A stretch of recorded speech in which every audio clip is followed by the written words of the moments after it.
সাধারণ মানুষ এগিয়ে আসছেন।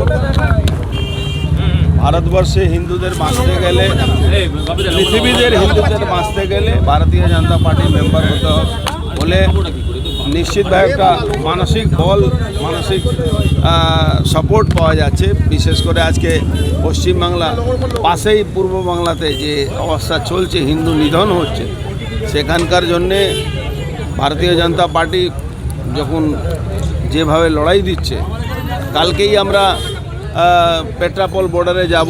সব যত গাড়িগুলো এখান থেকে ওদেরকে জিনিসপত্র যায় বাংলাদেশে, আজকে ডক্টররা বিরোধ করছেন। ডক্টররা বলছেন কোনো যারা হিন্দু নিধন করছে, মুসলমান কোনো পেশেন্ট, বাংলাদেশি পেশেন্টকে আমরা ট্রিটমেন্ট করব না। সেখানে আমাদের একটা কর্তব্য আছে, তাই জন্য আমরাও কালকে যাব। আজকে আমরা বিশেষ করে বেরিয়েছি এই মেম্বারশিপের জন্যে। মানুষ নিজে নিজে মোবাইল নিয়ে আমাদের সঙ্গে যোগাযোগ করছেন, তারা মেম্বারশিপ নেওয়ার জন্য। না না, বঙ্গ সনাতন ধর্মের মানুষ যারা আছেন তারা নিশ্চিতভাবে ভারতীয় জনতা পার্টিকে সাপোর্ট করছেন, নাহলে 2,36,000 ভোট পেতেন না। এখন তো পরিস্থিতি আরও ভয়ঙ্কর দিকে যাচ্ছে, যেখানে সিদ্দিকুল্লাহ চৌধুরী, যিনি এই রাজ্যের মন্ত্রী আছেন, তিনি বলছেন মুসলমানদের আবাদি বাড়াতে হবে আর হিন্দুদের আবাদি কমাতে হবে। যে সিদ্দিকুল্লাহ চৌধুরী বিধানসভা দাঁড়িয়ে এই কথা বলছেন আর সরকার মুখে কুলুপ দিয়ে বসে আছে, সেই রাজ্যে সনাতনী হিন্দুদেরকে বাঁচার জন্য নিজেই এগিয়ে আসে।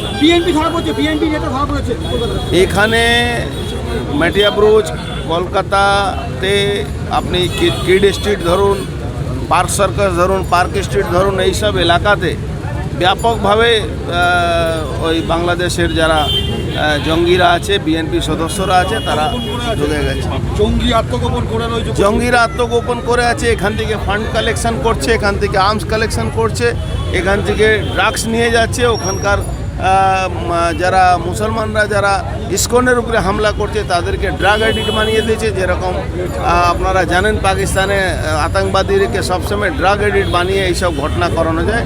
সেম জিনিস ফ্যান্সি ড্রিল এখান থেকে বাংলা থেকে পাঠানো হচ্ছে, ওখানে ড্রাগ পাঠানো হচ্ছে, ব্যাপকভাবে ওখানে জঙ্গি তৈরি করা হচ্ছে। পঙ্কজ দত্ত একটা প্রতিবাদী মুখ ছিলেন, এই সরকার তাকে মেরে ফেলেছে। আজকে 1 মাস ধরে মৃত্যুর সঙ্গে লড়াই করেছিলেন।